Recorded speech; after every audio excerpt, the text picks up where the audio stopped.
Às vezes a vida real é chatona e monótona. O filme não precisaria seguir esse ritmo, mas segue.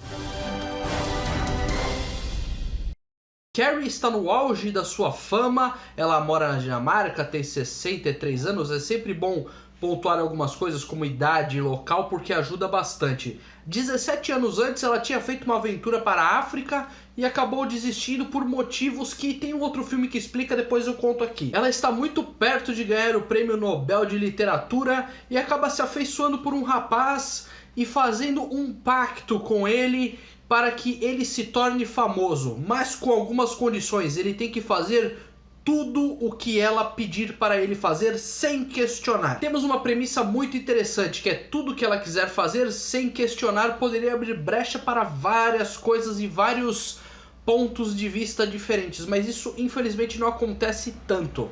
Primeiro, para você entender a história, seria bom você ver o filme da Meryl Streep que saiu, ela faz a Carrie, que é... Era só um minutinho. Entre Dois Amores, de 1985.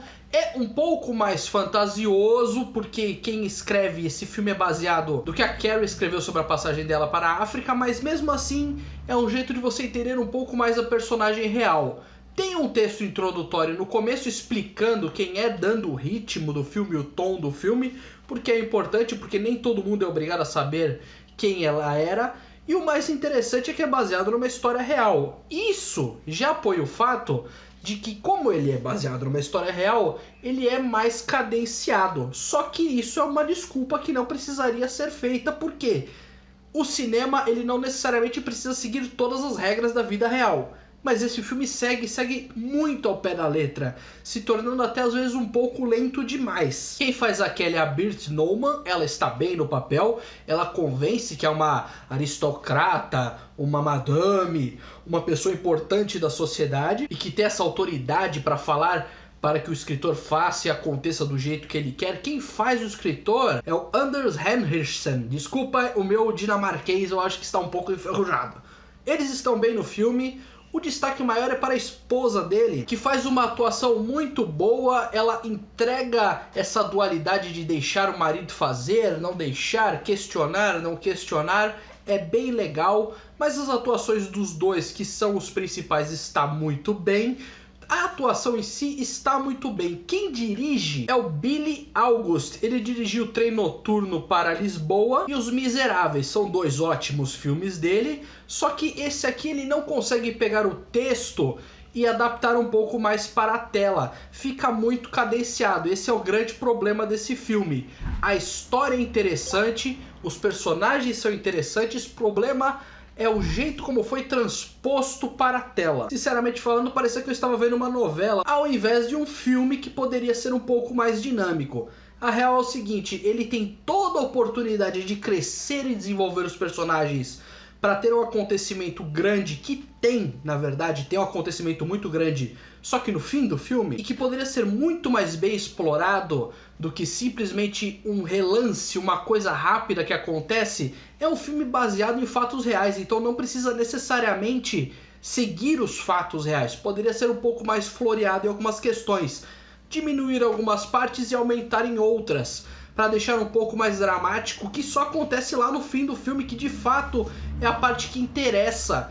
É toda aquela movimentação, aquela mudança, aquele jeito diferente de tudo que está acontecendo e como a vida de todo mundo vai mudar por causa de um fato muito legal que acontece só no fim do filme. O problema é você chegar até o fim do filme, mas até aí, depois que você chegou muito próximo dele, você consegue finalizar e fica com aquele gostinho de quero mais, que não vai acontecer. Por isso que eu falei, precisaria desse ato final ser um pouco maior, ter algumas pistas desde o começo. Tem uma coisinha ou outra ali indicando que poderia ter essa reviravolta? Tem, mas é muito pouco, é muito fraco nesse quesito. Poderia ser um pouco mais aprofundado para ter alguns elementos mais destacados. Em relação à baronesa, que seria o centro da história, ela em alguns momentos se torna um pouco apagada. Ela tenta manipular do jeito dela ali, não vou entrar em muitos detalhes caso você não tenha visto. Ela tenta manipular ali do jeito dela. Aquilo que eu falei, a atuação está muito boa, só que não é o suficiente, ela some em alguns momentos, às vezes só o escritor aparece, o ideal seria aparecer os dois. Nesse caso eu até entendo porque esse filme é baseado nas memórias do escritor, mas é aquilo que eu falei, poderia ser um pouco mais adaptado, afinal é uma obra audiovisual que precisa ser um pouco mais dinâmica, não precisa ser algo como, vamos por um exemplo muito absurdo aqui, como Duro de Matar, não precisa ser nesse nível de explosões e loucura porque não faz sentido com a história, mas poderia ser um pouquinho mais dinâmico e ágil. Mas assim, caso você já saiba da história dela e queira ver a adaptação para tela, é interessante, só que você vai ter que ter um pouco mais de paciência do que o normal. O Pacto, e você, o que achou do filme? Deixa aqui nos comentários. Obrigado por ter assistido, não se esqueça de se inscrever no canal. Tchau, tchau e até a próxima.